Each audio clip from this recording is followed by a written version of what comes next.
Standard 9 का science आज हम स्टार्ट करेंगे।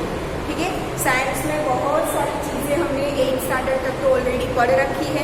ठीक है, डिटेल में अब हम उन्हीं चीज़ों के बारे में डिटेल में अब हम 9th स्टैंडर्ड में पढ़ेंगे।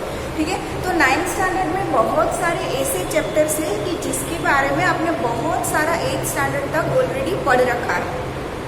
बहुत सारे ऐसे चैप्टर्स हैं कि जिसके बारे में ओवरव्यू तो आप लोग आपने ऑलरेडी 8th स्टैंडर्ड तक पढ़ लिया है। उसके बारे में सिर्फ माइनर अंदर थोड़ी बहुत डिटेल्स 9th स्टैंडर्ड में पढ़नी है। तो आप देखो ना, वैसे कंपैरिजन में तो 9th स्टैंडर्ड का साइंस है वो बहुत ईजी है। ठीक है, आपको जरा भी डरने की जरूरत नहीं है। ठीक है, चैप्टर 1 से आज हम स्टार्ट करेंगे। Chapter 1 matter in our surroundings. ठीक है, यहाँ पर मैंने P1 लिखा है कि ये चैप्टर का आज पहला वीडियो है। ठीक है, पार्ट 1। ठीक है, जैसे ही दूसरा वीडियो आएगा वो पार्ट 2। ठीक है, ताकि कौन सा चैप्टर कितने पार्ट में खत्म हुआ है, कौन सा वीडियो है, ये आपको इजीली समझ में आ जाए। ठीक है, और 9th स्टैंडर्ड की साइंस की टेक्स्ट बुक आपको खरीदनी है, उसके अलावा किसी भी चीज़ की आपको ज़रूरत नहीं पड़ेगी। This is the 9th standard science text book. ठीक है, ये वाली टेक्स्ट बुक आपको परचेज करनी है। ठीक है, आप सिर्फ टेक्स्ट बुक रखोगे तो भी आपको सारे आंसर्स उसमें से मिल जाएंगे। ठीक है, सबसे पहला चैप्टर है matter in our surroundings. Matter in our surroundings का मतलब क्या है?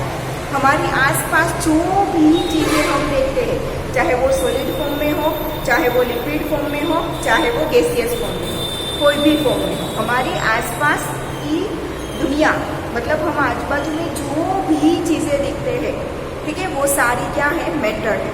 But remember one thing, only non living things, only non living things, not living things. ठीक है, लिविंग थिंग्स है वो अलग आएगा, वो हम इसी 9th स्टैंडर्ड में चैप्टर नंबर 5 में पढ़ेंगे। ठीक है, सेल के बारे में 8th स्टैंडर्ड में हमने ऑलरेडी पढ़ रखा है। ठीक है, लिविंग थिंग्स में सेल आएंगे।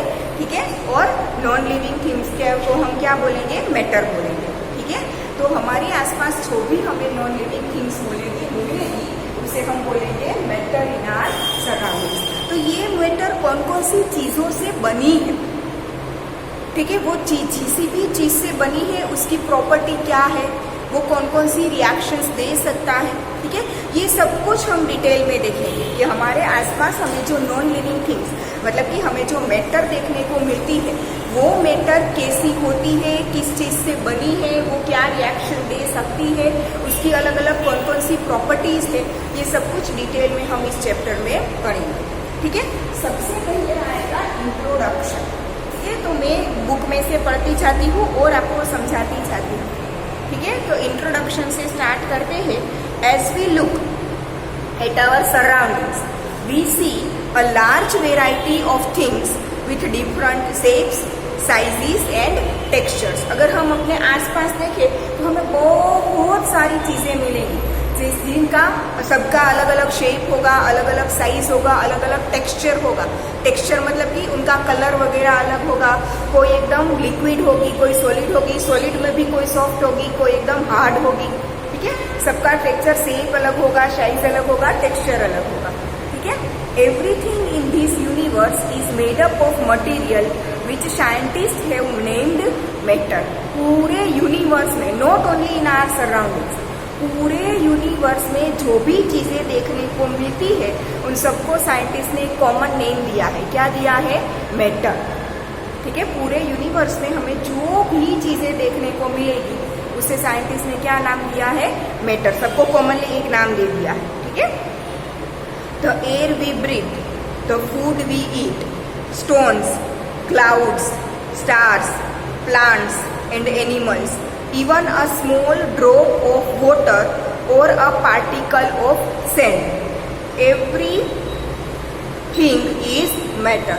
छोटी से लेके बड़ी चीज, एक छोटा सा वाटर ड्रॉप या तो छोटा सा सैंड का टुकड़ा, स्टोन ऑफ सैंड। ठीक है, छोटा सा पार्टिकल ऑफ सैंड, सैंड का पार्टिकल, या तो बड़ा स्टोन लो, या तो बड़े बड़े प्लैनेट्स लो, या तो स्टार्स लो, प्लांट लो, कुछ भी चीज, जो भी चीज हमें हमारे आसपास देखने को मिलती है, they are matter.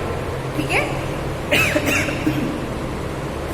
Now we can also see as we look around that all the things mentioned above occupy space and have mass. ठीक है, हमने ये जो सारी चीजें देखी कि air we breathe, obviously air हमें दिखती नहीं है, पर वो कोई जगह तो रोकती है ना, ठीक है। एयर हमारे आजू बाजू में यहाँ पे एयर है ही, पर वो हमें दिखती जरूर नहीं है, बट वो कोई जगह तो रोकती है ना, ठीक है। Air we breathe, which the food we eat, हम जो खाना खाते हैं वो भी ऑब्वियसली कोई ना कोई स्पेस ऑक्यूपाई करेगा, मतलब कि वो कोई ना कोई जगह रोकेगा। फिर स्टोन्स, क्लाउड्स, उन्हें भी अपने लिए कोई स्पेस चाहिए।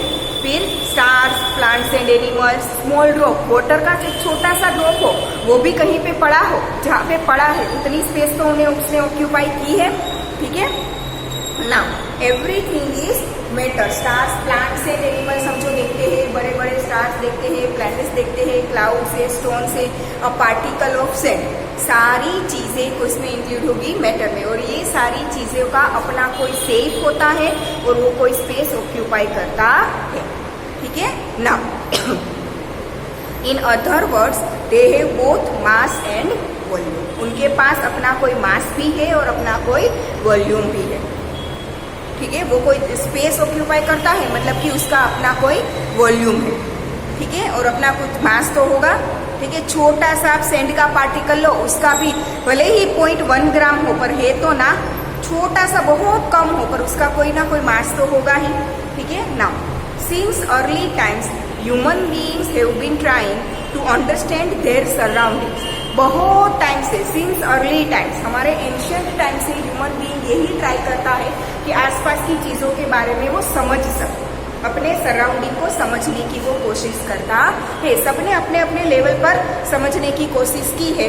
आगे आगे अलग अलग साइंटिस्ट ने अपने अलग अलग एक्सपेरिमेंट करके रिजल्ट बताए हैं कि क्या होता है, ठीक है। तो ऐसे एक्सपेरिमेंट्स चालू ही है, अलग अलग साइंटिस्ट ये कर ही रहे हैं एंशियंट टाइम्स। अब हम साइंटिस्ट नाम देते हैं, एंशियंट टाइम्स में उसे ऋषि मुनि बोला जाता था, है ना। Early Indian philosophers classified matter in the form of 5 basic elements. Early Indian philosophers, हमारे इंडियन ऋषि मुनि जो पहले थे, उन्होंने हमारे पूरे सराउंडिंग को 5 चीज़ों में उन्होंने डिवाइड किया था कि पूरा जो सराउंडिंग है, सराउंडिंग में उसमें फिर यूनिवर्स, पूरा यूनिवर्स आ जाता है, ठीक है, पूरा यूनिवर्स आ जाता है। वो 5 चीज़ों में, 5 चीज़ों से बना है, 5 थिंग्स में डिवाइड होता है, दैट मीन्स कि वो 5 थिंग्स से बना है, 5 चीजों से बना है, ठीक है ना। उसे जो 5 बेसिक एलिमेंट से वो बना है, उसको उन्होंने नाम दिया पंचतत्व, ठीक है। जो 5 बेसिक एलिमेंट से पूरा यूनिवर्स बना है, उस 5 बेसिक एलिमेंट्स को उन्होंने क्या नाम दिया? पंचतत्व। क्या नाम दिया? पंचतत्व। Air, earth, fire, sky and water. वो पंचतत्व कौन कौन से हैं? Air, earth, fire, sky and water. Air means हवा, अर्थ मीन्स हमारी पृथ्वी, और मिट्टी, पृथ्वी ना बोलो तो मिट्टी भी बोल सकते हो आप, ठीक है। फिर है फायर, अग्नि, स्काई, आकाश, वाटर, पानी। ये 5 चीजों से पूरा सराउंडिंग बना है, जिसे उन लोगों ने क्या नाम दिया था? पंचतत्व, ठीक है। Now according to them everything living और non living was made up of these 5 basic elements. उनके अनुसार कोई भी चीज, चाहे वो लिविंग हो या नॉन लिविंग हो, इन 5 चीजों से बनी हुई है, ठीक है। चाहे वो लिविंग हो या नॉन लिविंग हो, एवरीथिंग ये 5 चीजों से बनी है, उनके अकॉर्डिंग, उनका मानना ऐसा था। Now ancient Greek philosophers had arrived at a similar classification of matter. Indian philosopher ने ये दिया था, सेम ग्रीक फिलोसोफर ने भी ऐसा ही बोला है कि हमारे आसपास की लिविंग या तो नॉन लिविंग जो भी चीज है, वो इन 5 चीजों से बनी हुई है, ठीक है। Now modern day scientist have evolved 2 types of classification of matter based on their physical properties and chemical nature.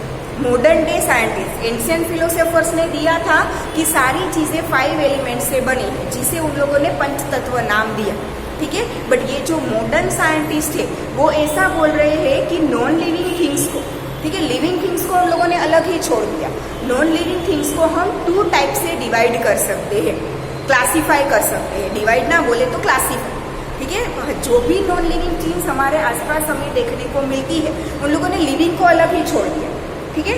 Non living चीज जो हमारे आसपास हमें देखने को मिलती है, उन लोगों ने ऐसा दूसरा बोला कि हम उसका क्लासिफिकेशन दो टाइप से कर सकते हैं, एक तो उनकी फिजिकल प्रॉपर्टी के अकॉर्डिंग, दूसरा उनकी केमिकल प्रॉपर्टी के अकॉर्डिंग। ठीक है, ये दो चीज़ों की मदद से हम सारी नॉन लिविंग थिंग्स को मतलब कि मैटर को क्लासीफाई कर सकते हैं।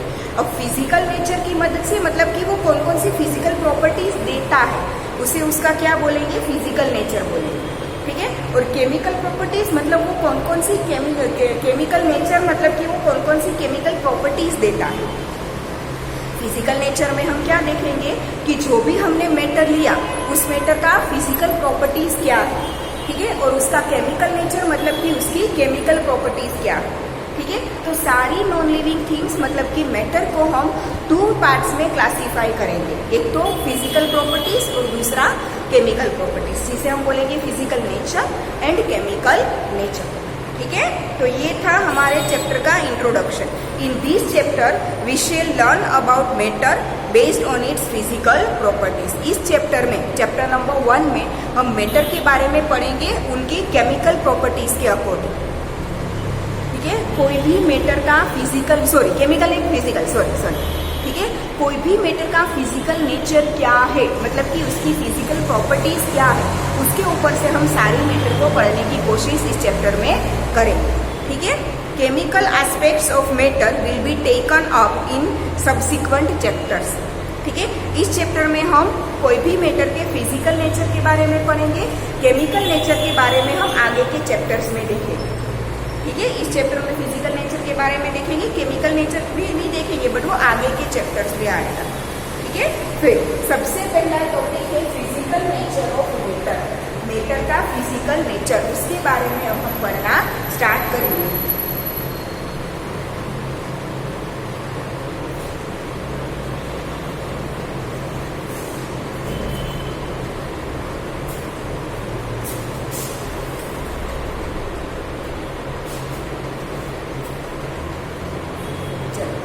फिजिकल नेचर ऑफ मैटर मतलब कि मैटर है वो कौन कौन सी फिजिकल प्रॉपर्टीज देता है। ठीक है, उन सब के बारे में अब हम डिटेल में पढ़ेंगे। उसमें पहला सब टॉपिक है कि matter is made up of particles. हमारे आसपास हमें जो कोई भी मैटर देखने को मिलती है वो सारी पार्टिकल्स से बनी है। पार्टिकल से बनी है मतलब कि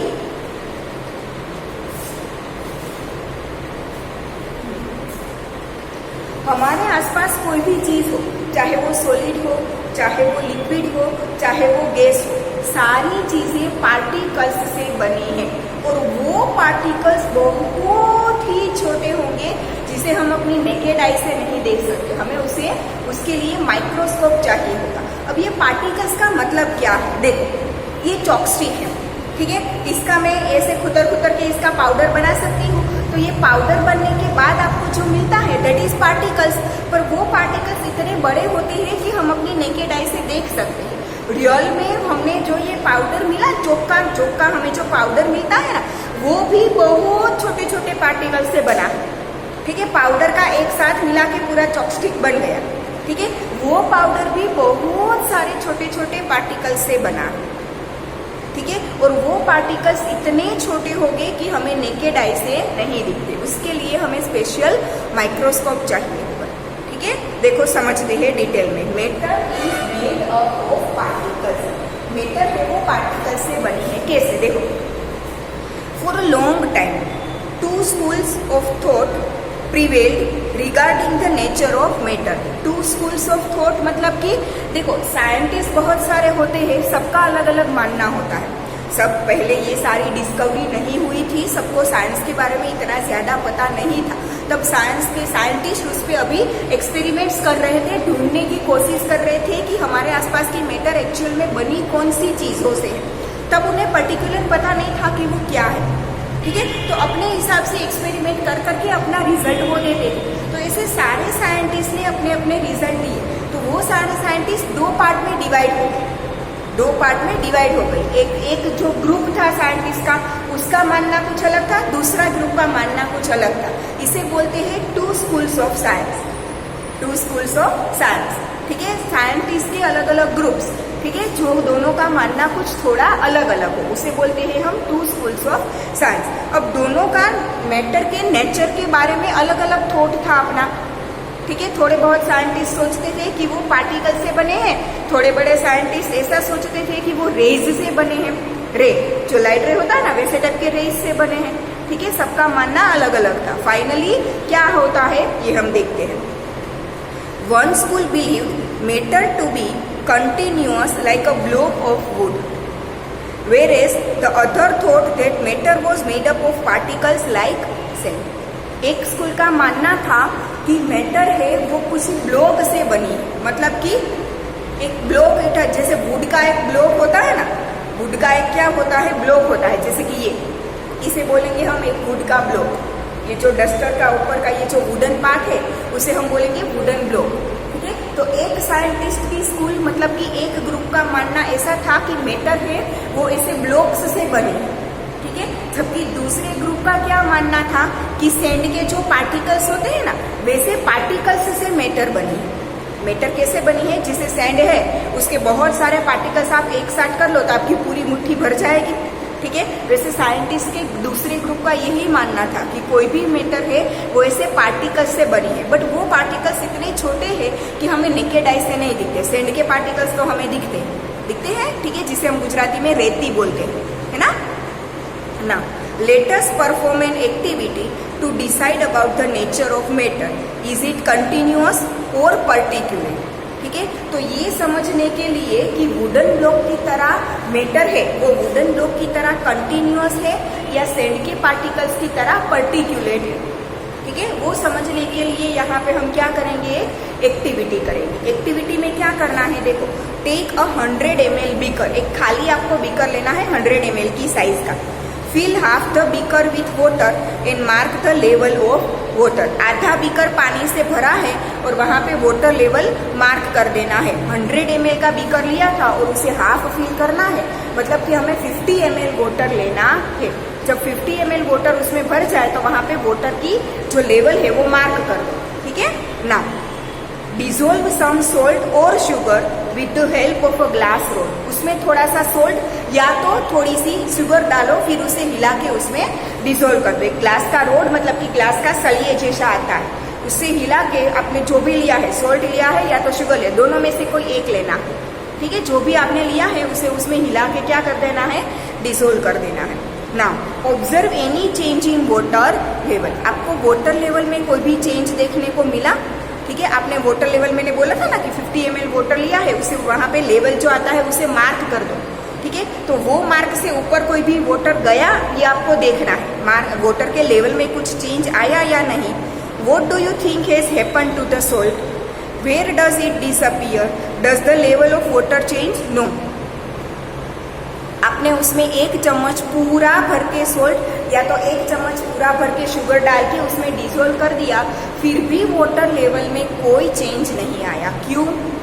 क्योंकि वाटर के पार्टिकल्स के बीच में जो जगह थी उस जगह में सोल्ट या शुगर के पार्टिकल्स जाके बैठ गए।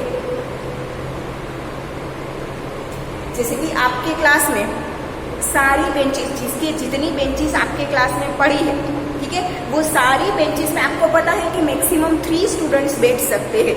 चौथा आएगा तो बैठ तो पाएगा पर बैठने में मजा नहीं आएगा, आगे पीछे होना पड़ेगा, है ना। तो बेटर है कि 3 स्टूडेंट बैठे तो वो अच्छे से बैठ पाए, ठीक है। मानो कि आपकी क्लास की हर एक बेंच में 3-3 स्टूडेंट बैठे, ठीक है। एक ही बेंच ऐसी बचती है कि जिसमें 2 स्टूडेंट है, बाकी सारी बेंचेस में 3-3 स्टूडेंट है, ठीक है। अब कोई नया स्टूडेंट का एडमिशन हुआ तो वो कहाँ पे आके बैठेगा, ऑब्वियसली जो बेंच में 2 स्टूडेंट थे वहां पे आके वो बैठ जाएगा उसके बाजू में। इसका मतलब ये हुआ कि क्लास में जगह में कोई फर्क पड़ा नहीं पड़ा, पहले जितनी बेंचेस थी उतनी ही बेंचेस है। एक स्टूडेंट आया तो जो खाली जगह पड़ी थी उसमें वो बैठ गए, उसके लिए कोई नई बेंच क्लास में रखने की जरूरत नहीं पड़ी। वैसे ही जब वाटर में सोल्ट या शुगर को डिसोल्व किया जाता है ना, जब भी वाटर में सोल्ट या शुगर को डिसोल्व किया जाता है तब जो वाटर सोल्ट या शुगर के जो पार्टिकल्स थे वो वाटर के पार्टिकल्स बीच में, वाटर के जो पार्टिकल्स होते हैं ना उसके बीच में जगह होती है। मतलब कि देखो ये वाटर के पार्टिकल्स ऐसे ही तरीके से कोई एक पैटर्न नहीं होती, अपने आप ऐसे कहीं पे भी वो होते, ठीक है। अब ये जो बीच में आपको खाली खाली ठीक है, ताकि उन्हें कुछ कोई एक्स्ट्रा स्पेस की जरूरत ही नहीं है।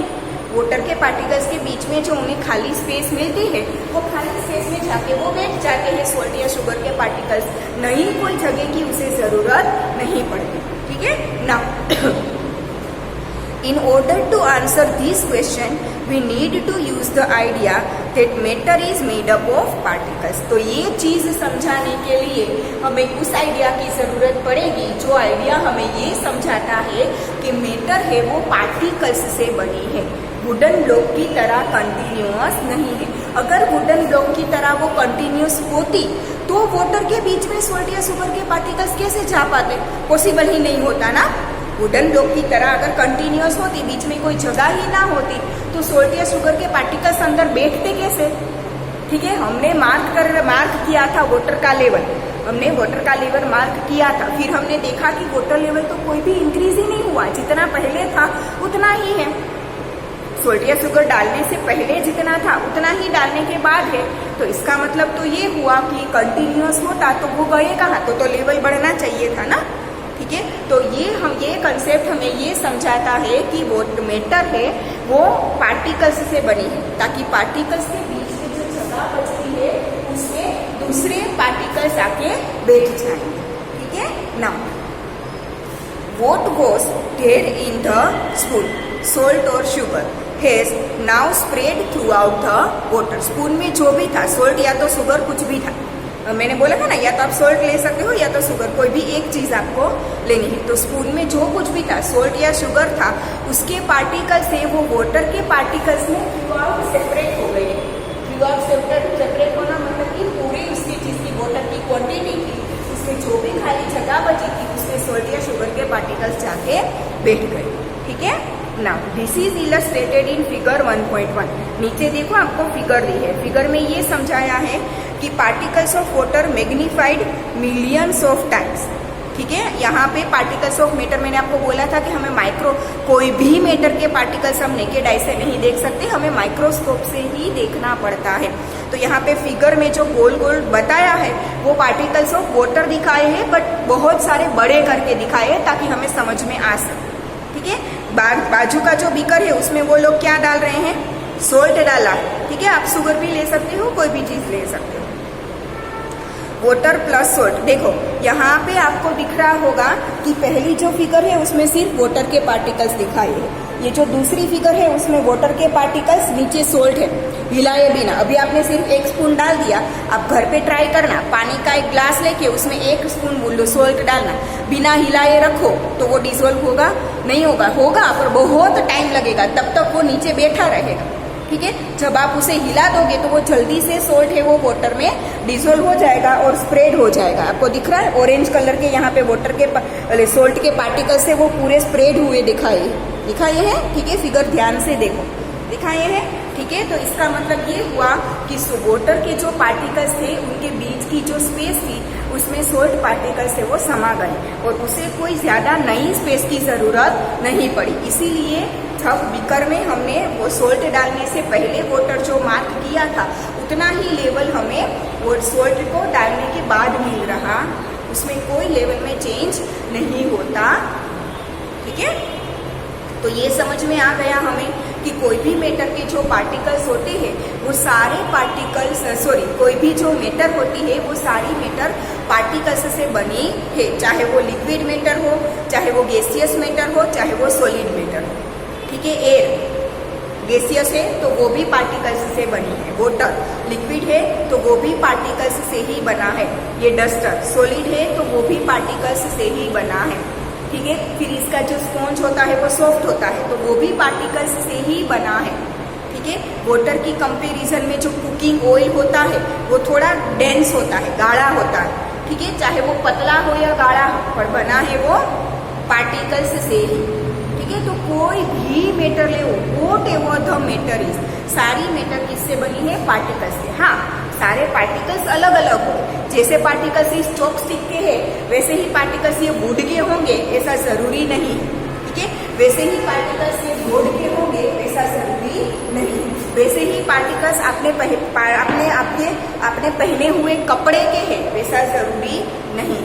ठीक है, सारी चीजें पार्टिकल्स से बनी है, बट हर एक चीज का अपना अलग अलग पार्टिकल होता है। चॉपस्टिक के अपने अलग पार्टिकल्स होंगे, डस्टर का जो वुडन ब्लॉक होता है उसके कुछ अपने पार्टिकल्स होंगे, ये बोर्ड के अपने कुछ पार्टिकल्स अलग से होंगे, ठीक है। ये बुक है तो ये जो पेपर है, पेपर के अपने कुछ अलग से पार्टिकल्स होंगे। आपने जो कपड़े पहने हैं वो कपड़े के अलग कुछ पार्टिकल्स होंगे। आप अभी पढ़ने बैठे हो तो आपके पास कितनी सारी चीजें होगी। आपका राइटिंग पैड होगा, आपकी नोटबुक होगी, आपकी टेक्स्ट बुक होगी, आपके हाथ में एक पेन होगी, ठीक है। आपके हाथ में देखने के लिए मोबाइल या तो टैबलेट होगा, उसके साथ अपने ईयर प्लग्स लगाए होंगे अच्छे से सुनने के लिए, है ना। तो कितनी सारी मैटर आपके पास है कि नहीं, ठीक है। तो ये सारी जो मैटर होती है वो सारी मैटर किससे बनी है? पार्टिकल्स से बनी है। किससे बनी है? पार्टिकल्स। और ये जो सारी अलग अलग मैटर्स होती है सबके पार्टिकल्स सेम नहीं होते, सबको कॉमन नाम दिया है। जैसे कि हम सारे ह्यूमन बीइंग्स बोले जाते हैं पर सबका अपना अपना कुछ नाम होता है ना, ठीक है। वैसे ही मैटर को कॉमन सारे पार्टिकल्स से बनी है, बट वो पार्टिकल्स अलग अलग होंगे। अलग अलग मैटर के पार्टिकल्स अलग अलग होंगे, ठीक है। उनकी साइज भी अलग अलग होगी। पार्टिकल्स की साइज, जितनी साइज का पार्टिकल चॉपस्टिक का होगा उतनी ही साइज का पार्टिकल आपके पहने हुए कपड़े का होगा, ऐसा जरूरी नहीं है। उतनी ही साइज का पार्टिकल आपके नोटबुक के पेज का होगा, ये भी जरूरी नहीं है। पार्टिकल्स छोटे बड़े हो सकते हैं, हाँ, पर इतने बड़े नहीं होते कि हमें सामने पड़ा हो और दिखाई, इतने बड़े नहीं होते। सारे पार्टिकल्स छोटे बड़े होते हैं बट इतने भी बड़े नहीं होते। बड़ा से बड़ा पार्टिकल भी हमें माइक्रोस्कोप से देखना पड़ता, ठीक है। तो यही हमारे नेक्स्ट शो टॉपिक में समझाया जाएगा कि how small are these particles of matter. पहले टॉपिक में हमने देखा कि matter is made up of particles, तो वो तो हमें समझ में आ गया कि कोई भी मैटर है वो पार्टिकल्स से बनी हो। तो ये जो मैटर के जो पार्टिकल्स है वो कितने बड़े होंगे या तो छोटे होंगे? हाउ स्मॉल, कितने छोटे होंगे? तो आप इमेजिन भी नहीं कर सकते उतने वो छोटे होते हैं। मैटर के जो पार्टिकल्स होते हैं वो बहुत छोटे होते हैं, आप इमेजिन भी नहीं कर सकते। सिंपल माइक्रोस्कोप जो हमारी लेबोरेटरी में हमें दिखने को मिलता है उससे तो वो आसानी से दिखेंगे भी नहीं, उसके लिए हाईली मैग्नीफाइड माइक्रोस्कोप की जरूरत पड़ती है, ठीक है। अभी आपने लेबोरेटरी के नाम बहुत सुने होंगे। कोरोना के लिए ब्लड सैंपल लेके जाते हैं माइक्रोस्कोप, मतलब लेबोरेटरी में वो चेकअप करके आपको दिखाते हैं ना, आपने सुना ही होगा सबने। ब्लड रिपोर्ट करने को दिया है कि कोरोना कितना बड़ा हुआ है, लंग्स में कितना स्प्रेड हुआ है, ठीक है, ब्लड में क्या इफेक्ट हुआ है, ये सब कुछ चेक करते हैं ना, ठीक है। तो ये सारी लेबोरेटरीज में जो माइक्रोस्कोप यूज होते हैं वो माइक्रोस्कोप एकदम हाईली मैग्नीफाइड होते हैं। हमारी ये केमिकल लेबोरेटरी में हम जो यूज करते हैं, हमारी नॉर्मल जो स्कूल की लेबोरेटरी में, हाँ, स्कूल की नॉर्मल जो हमारी साइंस की लेबोरेटरी में हम जो माइक्रोस्कोप यूज करते हैं वैसा नहीं होता। हमारे माइक्रोस्कोप से हम देख सकते हैं पर बहुत सारी छोटी चीजें नहीं देख सकते, उसके लिए हाईली मैग्नीफाइड माइक्रोस्कोप की जरूरत पड़ती है। तो ये टॉपिक है how small are these particles of matter, वो हम नेक्स्ट लेक्चर में देखेंगे। आज हम यहाँ तक रखते हैं।